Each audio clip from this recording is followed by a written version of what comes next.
Good morning. My name is Laura Fleek, and I'm a librarian with the Fresno County Public Library.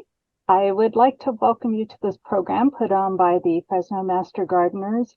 I am happy to have them here again, and thank all the Master Gardeners for being so generous with their time and knowledge and expertise. This program will be recorded on and posted onto the library website as well as the Master Gardener website. So don't worry if some of this information goes really quick or you don't catch all the details. Master Gardener Karen will be discussing plants that are toxic to cats, dogs, and horses today. But first, Roz Tampone will be giving you some information regarding upcoming programs. So welcome, Roz. Thank you, Laura, and hello, Karen, as well as everyone who's out there today.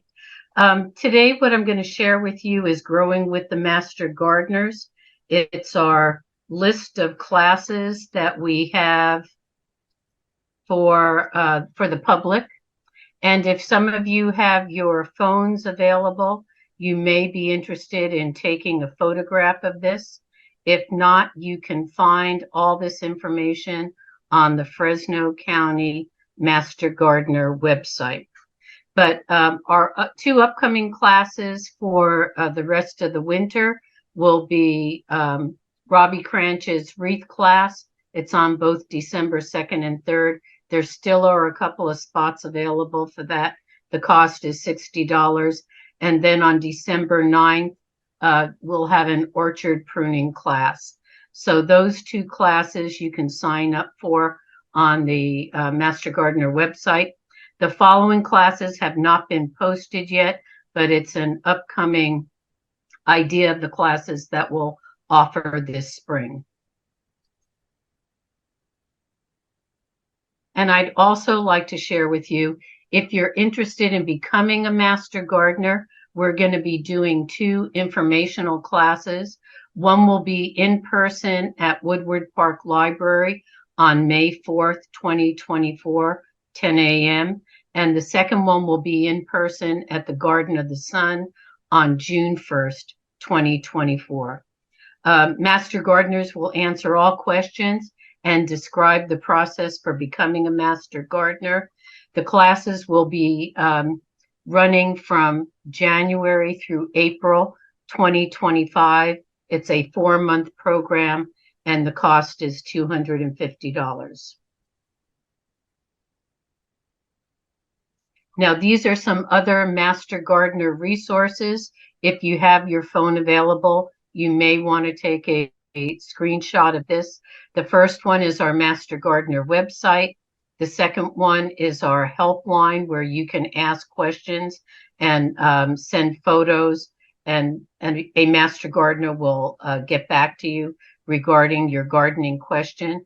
And then the third one is our way to get information sent to you about upcoming classes and events. And lastly, if you like these Zoom classes, please let us know.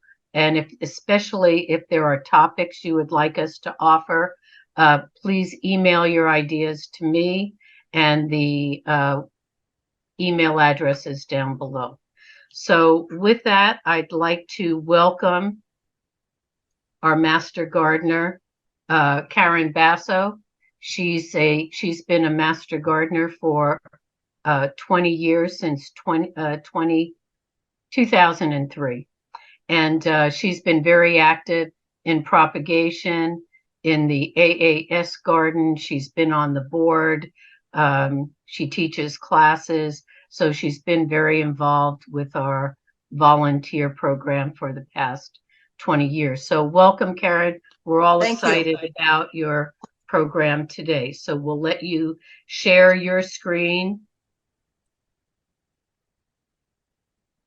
Okay, everybody, hang on because it takes us a minute to get there.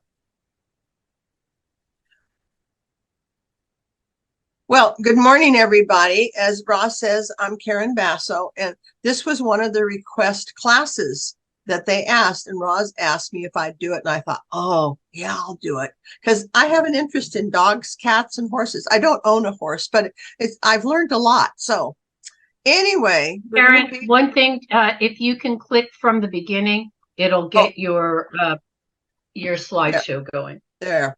And then I just click to go to the next one, right? Yes.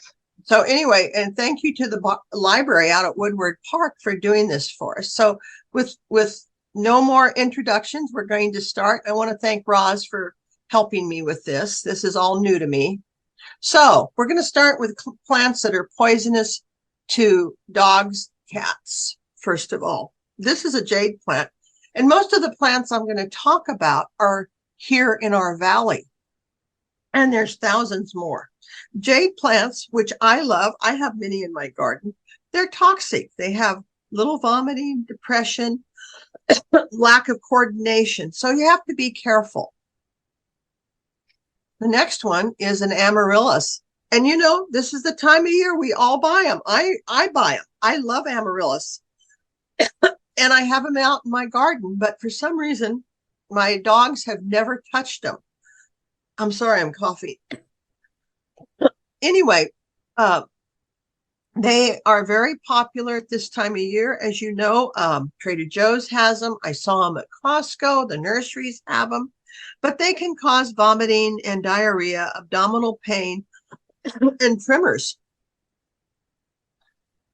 Aloe, one of my very favorite plants, especially if I get a little burn on my hand. Yes, I believe the sap of the aloe helps heal burns. And it's very, it's popular, but it has a mild to moderate toxicity. And it, again, can cause some vomiting, diarrhea, and lethargy, which is tiredness, and rarely tremors on this one. But it can cause severe dehydration. And this is another favorite plant of mine. This is called a weeping fig. I have the variegated variety, and it's a wonderful house plant, but it causes agitation, diarrhea, drooling, loss of appetite. So you have to be careful. Next one is begonia. This one's out in my little protected area from the frost, and it can cause kidney failure, vomiting, excessive salivating in dogs and cats. The next one is dumb cane or Dieffenbachia. I think we all have owned this one. And I remember this from the 70s, the hippie years. We all had these plants. And it can cause oral irritation and swelling, excessive drooling.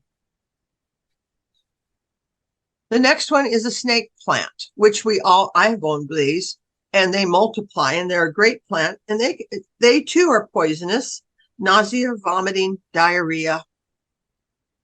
And this is another, I have all these are my favorites. This is a pathos. I have different varieties of this one here in my home. And it can cause oral irritation and excessive drooling. But my dog doesn't bother it.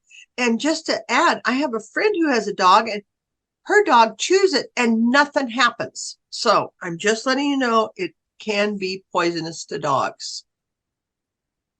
And cats. Cats love to bat the leaves. They love to get into things they shouldn't. And they're their own rulers. Peace lily or spathiphyllum can cause vomiting. I have 2 of these, and dog doesn't bother it. The next one is a ZZ plant. I keep trying these, and of course I kill them off, but I never give up. I always try something. And this can cause vomiting and diarrhea. Now we're going to go to the plants. I'm sorry, couple more. Geraniums. This is the regular geranium, not the pelargonium that we all know. And it can cause cardiac failure and even death of course, cardiac failure. So have to be careful. And I have that out in the garden. She never bothers it. And dracaenas, have a couple in the house. Yeah, I'm overloaded with plants. And it can cause toxic vomiting and excessive salivating. Another favorite house plant of all of us, a Monstera delicosa. And it again, contains things that can cause cyanide and kill your dog, but they seem to know not to touch it. And then here's another favorite of mine, fiddly fig, and it can cause skin and GI irritation. Again, all these plants, I almost have every one of them somewhere, either in the house or outside the garden. And dogs and cats instinctively just know not to touch them. It's the puppies and the kittens that you have to worry about. Now, these are the safe plants for dogs and cats. Here's one, this good old spider plant. We all love the spider plant. Perfectly safe. You can grow it outside. This plant survives anything, I swear. I had my house covered for termites. And it was next to the house. I thought they're gone forever. Nope, they were back the next spring. So good plant. Orchids. Well, most of my orchids are up, so you don't have to, and they're perfectly safe for animals. They're not going to chew on them or touch them. This one is a palm, parlor palms, or golden butterflies, or Kinsia palms. These are all safe to have in the house with your animals. Not a problem. Personally, I can't keep these things alive. I can't tell you how many I have killed. This is the good old Boston fern, and these are perfectly safe for our animals. And of course, those kittens and those puppies are going to bat at them and get to them. And it's perfectly safe. This is another favorite of mine, Creeping Charlie or Swedish ivy. And it's perfectly safe. I have them hanging all over my patio. Well, they're all moved in for frost at this time of year, but they're out there and they're protected. And actually, most of mine are up. I have one on the ground. I understand that in places on the East Coast that it's very invasive on the ground back there. This next one is a cast iron plant. I have these out in the garden. I don't even have them in the house, and they're fine because they multiply. They won't hurt anything, and they're drought tolerant. Now, okay, on to the next one. This is a Christmas cactus. We all love these, and you can buy these anywhere. Trader Joe's, the nurseries, just about any grocery store has little plants of these. And they're perfectly safe, and they make a wonderful gift at this time of year. Just kind of a nice plant. I have one that's 40 years old. I inherited it from my late mother, so it just keeps going. The next one is a zebra hawthorn, which is in the succulent family. And this one is doesn't bother, animals don't bother it, don't chew on it. Of course, it's spiky, so why would they? I have several varieties of this one. And then our favorite Escobaria, which is just a wonderful little plant. And you can have it outside or inside, and it does so well here in our climate. And it's drought tolerant again, and will do quite well. Now we're going to go to outdoor plants that are toxic and poisonous, but I'm going to stop for a minute to see if anybody has any questions. So Karen, if I can mention one thing, you had mentioned the fig trees and any of the ficus. They're in the family, I believe, of the euphorbias, and they produce latex. Yes. And that latex is that white milky substance that can cause blindness. So for a lot of master gardeners too, it's important to maybe wear gloves while you're working with those. Yes, I have a euphorbia out in the garden, just so you know, and I went to prune it, but I wore gloves because it did, even though it had dried up, it still had some milky substance. And that's dangerous to us too, as humans, as well as our animals. Now, all the plants that I am showing you guys, everything grows here in the valley, either in your home or out in your garden. except for a couple, and I'll tell you about those. And before I go on, I'm going to talk a little bit about fertilizers. Do not leave your fertilizers out of any kind because your animals will get into them. One year, my previous Samoyed, who's a big boy, I had left some iron sulfate fertilizer on the patio table thinking he would not touch it. Well, guess who jumped up and decided it tasted wonderful? So off to the emergency room we went, and $800 later, he was okay. And then he stayed there overnight on IVs. And then in the morning, off to our own veterinarian. Well, he turned out to be okay. I was very lucky, though. So just be careful when you're leaving things out. Put everything away. You know, this pertains for dogs, cats, kiddos, everybody. Just put all that stuff away once you're done with it. Don't leave it out. You can't assume they won't touch it because they invariably do. Now, moving on, outdoor plants that are poisonous.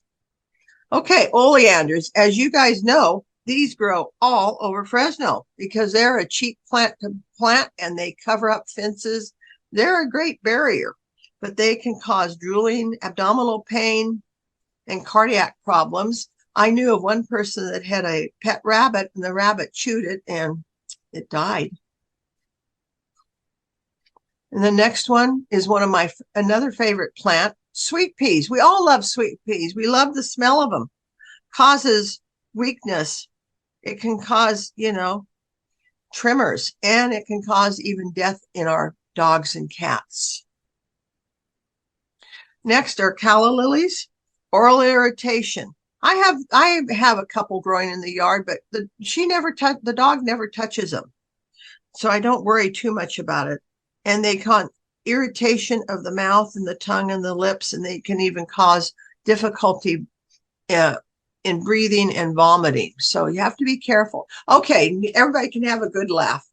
This got upside down. I couldn't turn it right side up. This is white cyclamens. So have a good laugh because I thought, oh my gosh, what did I do? Well, there it is, upside down cyclamens, which as we all know, they don't grow like that. But it can cause excessive salivation, vomiting and diarrhea, heart rhythms, and even death. So, and I know we plant these all over the yard. I used to plant them. I don't anymore, but I used to. Next is daffodils, which I absolutely love. I put a few out in the garden every year. They can cause vomiting and diarrhea, tremors, and even cardiac problems leading to death. And here they are, just, you think, oh, why? And they're so pretty. Hellebores, another favorite plant to plant in the shade. It can cause drooling, abdominal pain, diarrhea, and colic. And they're a wonderful plant. In January, these will start blooming. But my dog doesn't touch anything. Maybe because she's elderly. Holly, I have 2 holly bushes. Yes, holly grows in Fresno, but it is poisonous to dogs. It causes vomiting and diarrhea, depression. It has a low toxicity, but it can cause those problems. And low toxicity, I mean low poisonous to the dog or cat. And here's another, rhubarb. We all love to eat rhubarb, at least I do. And the stems here are wonderful for cooking, but these leaves are deadly. They'll cause kidney failure, tremors, excessive salivation. And these dogs will just drool and drool and drool. So if you have them, block them off. English ivy, we grow that everywhere in the valley. And that causes increased salivation and vomiting and abdominal pain. And the foliage is more toxic than the bark itself. If you see the bark here, this foliage is what's so toxic. Here's our favorite plant for Christmas, poinsettias. Excessive drooling. You just want to keep your animals away from them. I wish I could tell you they were safe, but they're not. Of course, I used to buy poinsettias every year, but they just die. So I've given up personally. And again, azaleas, poisonous, love them in the garden. Again, vomiting, diarrhea, and can cause cardiac failure. Good old foxglove. We all know its other name is digitalis, and this can cause cardiac failure, leading to death, of course. I mean, this is what they, make heart medicine out of. So you have to be careful. But again, animals don't plant that. Animals just don't eat it or chew on it. They instinctively know what's bad. These are daylilies. This particular lily is a stargazer, but all lilies in the family are poisonous to dogs and cats. It can cause vomiting. It causes tiredness, kidney failure, even leading to death. I have them in the garden, and she never touches them, just so you know. And this is good old mistletoe, which occasionally you see this around town growing in trees. And it can cause vomiting, diarrhea, difficulty breathing, low heart rate. People get mistletoe to hang up to kiss under at Christmas. Not a great idea. Might just skip the mistletoe. This is wisteria, and we know these just grow like crazy. And once they get started, you can't get rid of them. And they are beautiful in the spring. They're absolutely beautiful. Again, they cause vomiting, diarrhea, depression. Tulips. We all love the tulips. They can cause vomiting, diarrhea, and depression. However, in the tulips, it's the bulb itself that is worse than the flower, just so you know. Again, they come in varieties. These are foxgloves. And of course, they, what can I tell you? Back at the top, I put them twice because they do cause problems, and we all grow them in our gardens, but animals seem to know not to touch them. Geraniums. Now this is a different genus. This is Pelengoriums. All geraniums, the true geraniums, are called geranium. That was the previous slide I showed. This one is a Pelengorium, and there's many geraniums in this. This is particularly a zonal geranium. This can cause vomiting, depression, dermatitis. This particular geranium is gorgeous. And I see these red ones around town growing even in our hot summers. Next is hydrangeas. Again, vomiting, depression, and it's just not a good,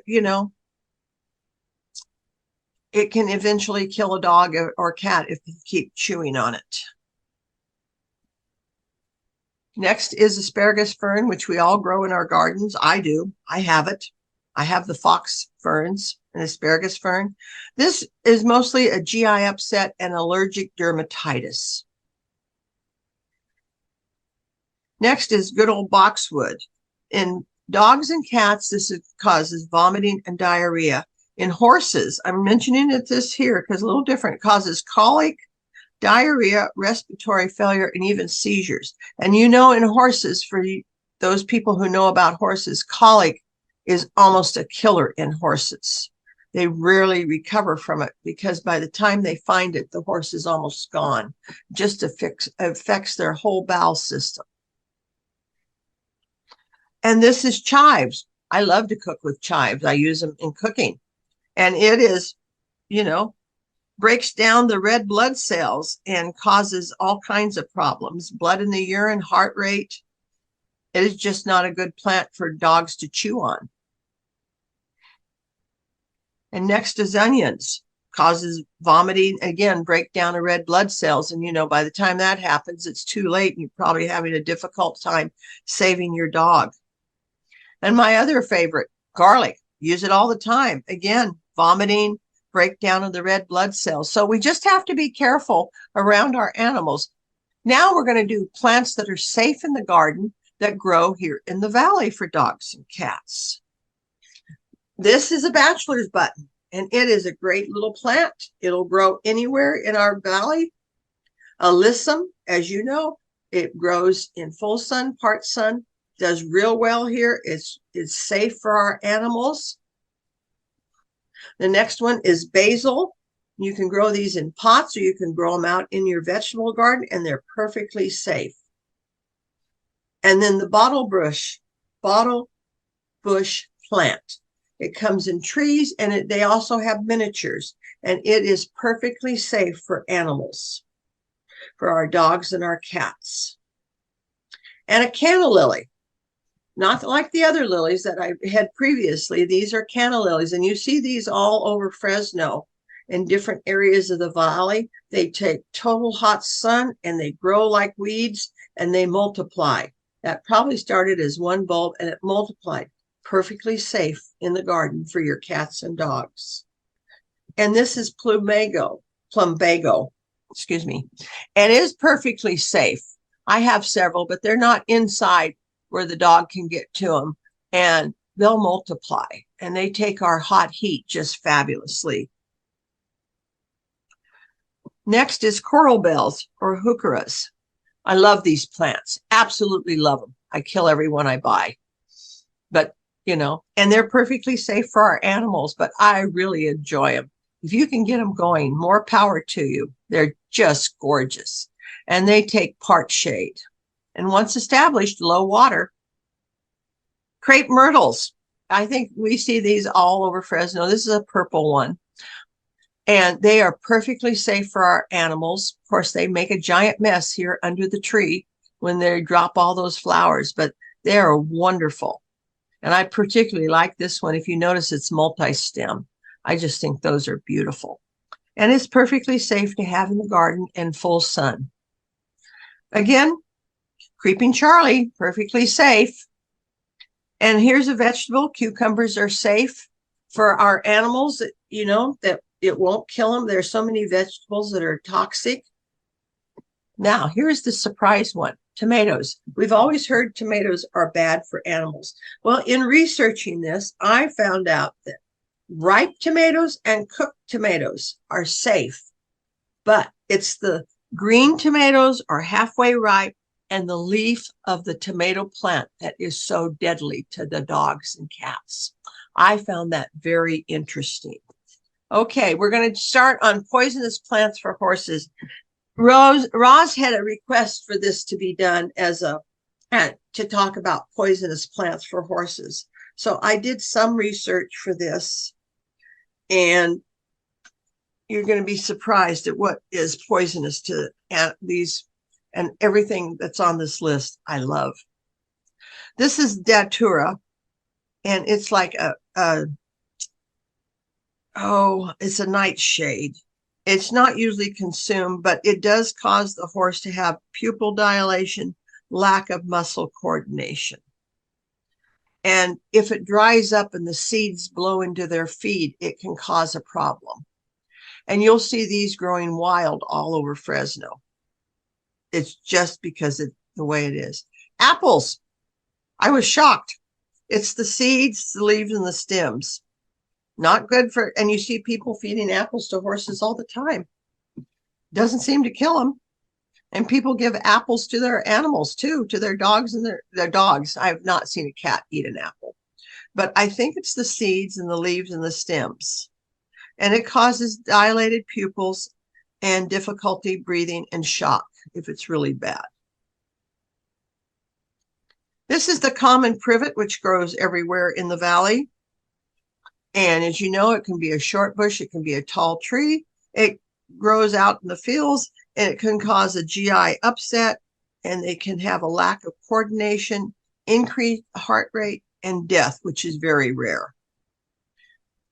Here's one of my favorite plants because it just tolerates our heat here in the valley so well.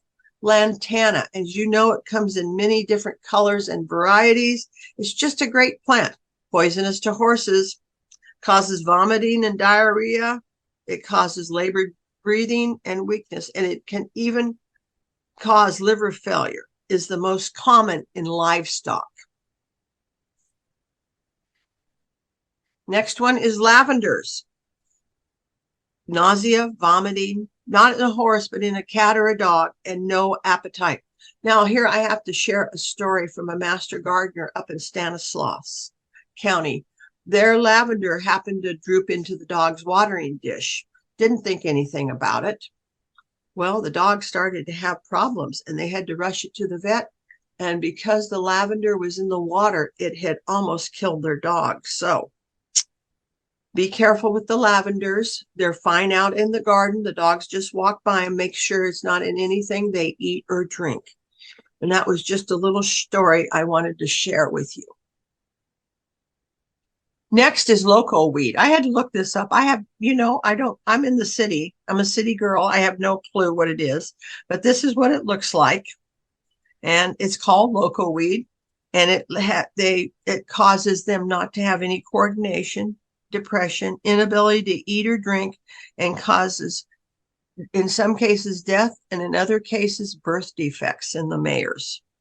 Next one is marijuana. And that causes vomiting, sleeplessness, excitability, dilated pupils, low blood pressure, low body temp, and seizures, coma. Death is rare from this, but it can cause all these problems in horses. So the ranchers are out there looking for the illegal growers. Morning glories. Well, as you know, morning glories can be very invasive. Once they get a hold in your garden, you got to practically dig them out. I'm not a fan of morning glories personally, because they'll take over the world if you let them. And they cause vomiting and even can cause hallucinations in horses. I'm not sure how they do that, but that's what the literature said. This is Japanese yew, and this is for all the cats, the dogs, and the horses. And they cause tremors, difficulty breathing, vomiting, seizures, and even heart failure leading to death if they chew on it. And these were just some of the plants that I found. Now, plants that are safe for horses. This is a black hawthorn, which grows out in the wild. It's a beautiful tree. Not so common here, but it is across the country. And that's perfectly safe for them. And this is saltbush, not sagebrush, but saltbush. And it is perfectly safe for horses. Next one again, crepe myrtle, perfectly safe for our horses. This happens to be red rocket, which is available at our nurseries. And then Texas sage, and that covers a lot of sages, scarlet sage, and it provides food and cover for the horses. This one is chicory, which we all, some people use this to cook with, and this is perfectly safe for horses. And the next one is hemlock. This does not grow here in Fresno, but it was such a pretty tree, I had to put it up. And these varieties grow from Northern California clear up through Alaska, British Columbia, Idaho, and Montana. All varieties of this particular hemlock are safe for horses. It's such a pretty tree. I wish we could grow it here, but it'd probably take masses of water, which we don't have. Okay, hollyhocks. I call these the bully in the garden. As you know, once you get them started, they get big and they're perfectly safe out in the fields or along the fences for the horses. So it won't hurt them at all. The next one is mock orange or Spidosporums, all kinds of, or Australian laurel, they'll call it. I have several of these in my yard. They grow all over the valley, and they're a great bush, and they are perfectly safe to grow along a fence for a horse. And then lemon balms are safe for horses. And as you know, once you get this started, it'll jump all over the place. Drought tolerant, again, grows out in the fields. And finally, mulberry. This is a mulberry tree. As you know, these are really common here in the valley. I've seen many here in Fresno, and they can take over a garden. As you can see, they give nice shade and coverage for horses, and they're perfectly safe. And now I've come to the end of my slideshow. I want to talk about this. These are two places, and you can get your phones out and take a picture of this. These are, the ASPCA has that number provided, and they're available 365 days a year, 24/7. However, both of these hotlines charge a fee. They're not like the human hotline, which is free. They charge a fee. I tried to call the ER vets here in town, and they told me they're charging $95 to $100 now for you to call. And that's what happened with my dog when he got into the iron. And they called the hotline, and I had to prepay at that time, which was many years ago. It was $50, but they tell me now these hotlines are anywhere from $95 to $100. I did try to call them just to ask, and I never could get, it was circling around. Oops, sorry, circling around. So I'll let you take pictures of this, but these people can help you. If your animal gets into something, they can help. And the ASPCA can even help with the horses, particularly because they have a whole website that is all about toxic plants and non-toxic plants for cats, dogs, and horses. And you can find that on the internet. And then again, as Roz talked about, we have a helpline. If you have a problem, you can send a brief description and a photo, and they will get back to you. At this time, they're not at the office, and they are taking no samples at this time, but they will reach out to help. This is brand new for the Master Gardeners. We now have a blog for the public called the Fresno Gardening Green. And you'll find interesting and informative articles about gardening in the Central Valley. And it's quite interesting. It's free to the public, and you just go on there and subscribe. You'll find it on the internet, or you can come out to the Garden of the Sun. We're out there Monday, Wednesday, Friday mornings, and and you can just ask any questions, or if you have something that you need us to look at, you can bring that in a plastic bag. And we are located at 1750 North Winery between McKinley and Clinton, and we're south of the Discovery Center. We share the property with the Discovery Center. They maintain their own, and we maintain the Garden of the Sun. Come out and take a look sometime. And on the days we have classes out there, anyone is welcome to walk through the garden. And then we have a variety of upcoming events, in person and Zoom, as Roz talked about. And then she talked about the new classes for next year that she's listing. And then out in Clovis, the Master Gardeners are doing a holiday centerpiece decor demonstration class. And I'll leave this up for a few minutes so you can take a picture of it. You go on register at the Clovis Seniors .org site, and you can register there. And this is a brand new Clovis Senior Activity Center, which was made possible by the Smith Camp family legacy. So that's going to be Karen, can I interrupt for a second? You sure can. I see that you have new classes start in January 2024. That would actually be January 2025 for the new Master Gardener. Oh, no, I'm talking, the classes I was talking about is the classes to the public. Okay. I'm sorry. I apologize. No, that's okay. They can hear that we discuss back and forth. I think it's great. Okay. Got that. Okay. We have resources that you can go online, and UC A&R IPM resources. You just look that up, take a picture of this too, and this will tell you these are the wildfires that were up in Mariposa, and it was a resource. And they're also doing a lot of firescape now. So if you're living up in the foothills, they'll tell you what to plant, what to use, what not to use.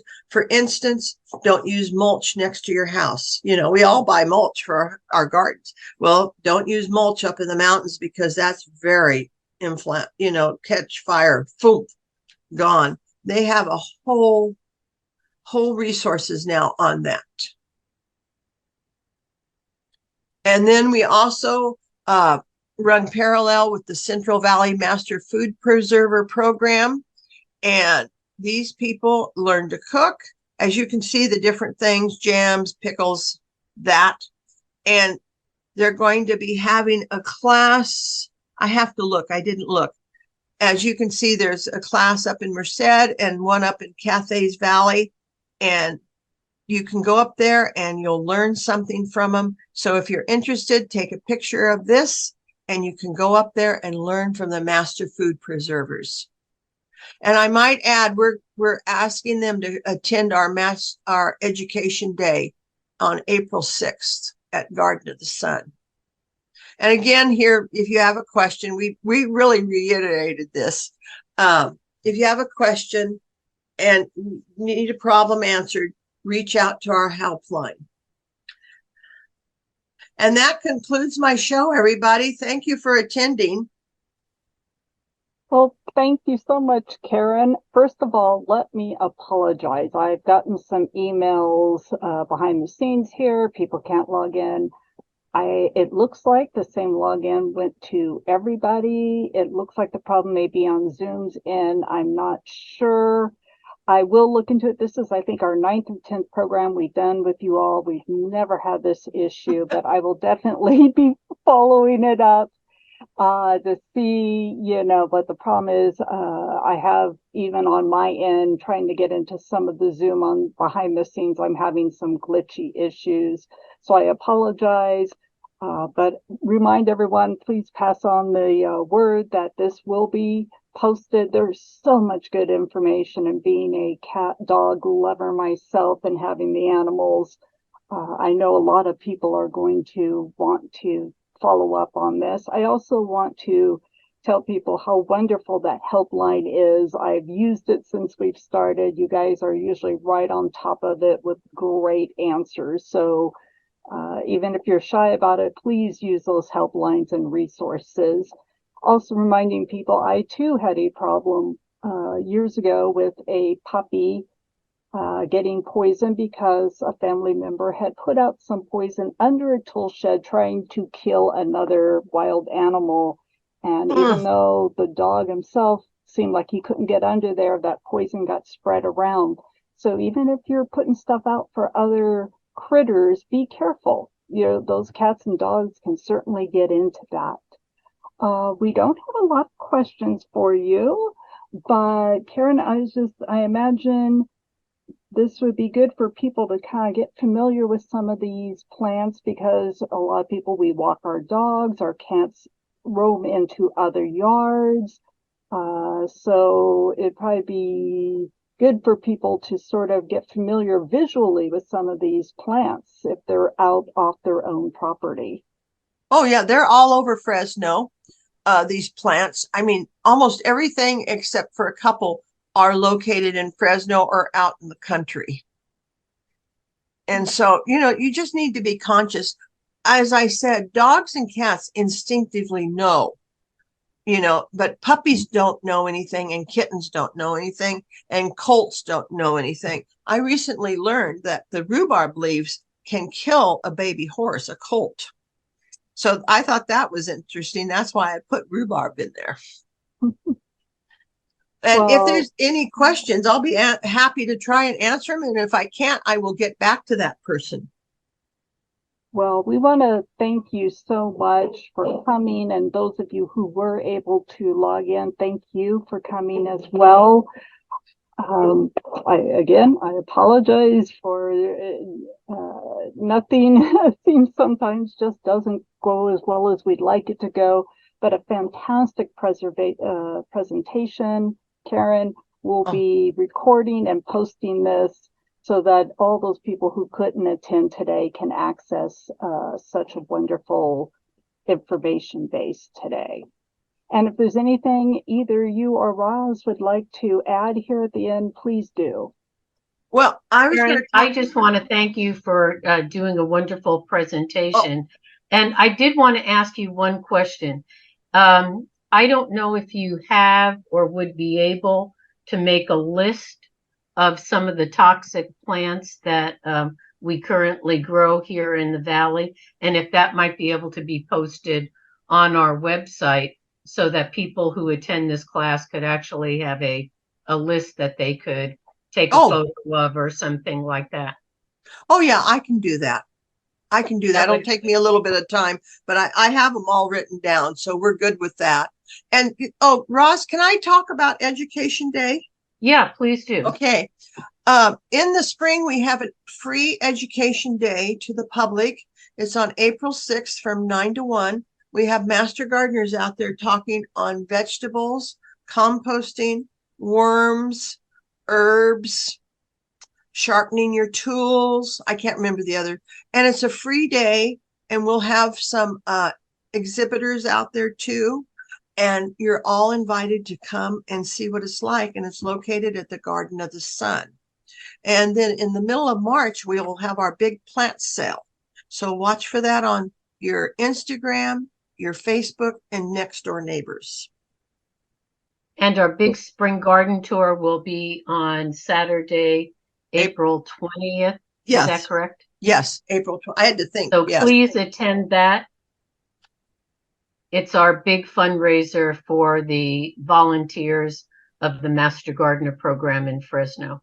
Again, Karen, thank you for a wonderful presentation. And Laura, thank you for hosting Gardening with the Master Gardeners.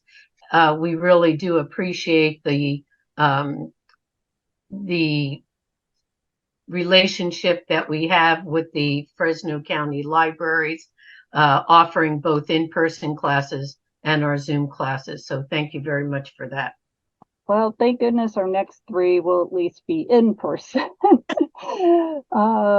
Computers and internet, it's wonderful until it doesn't work. But thank you. This is a great program. The Master Gardeners, you have been so generous with your time. So thank you. And I look forward to having you all here again. And have a good day. Enjoy the and happy beautiful Thanksgiving November to weather. everyone. Yes, yes. And thank you so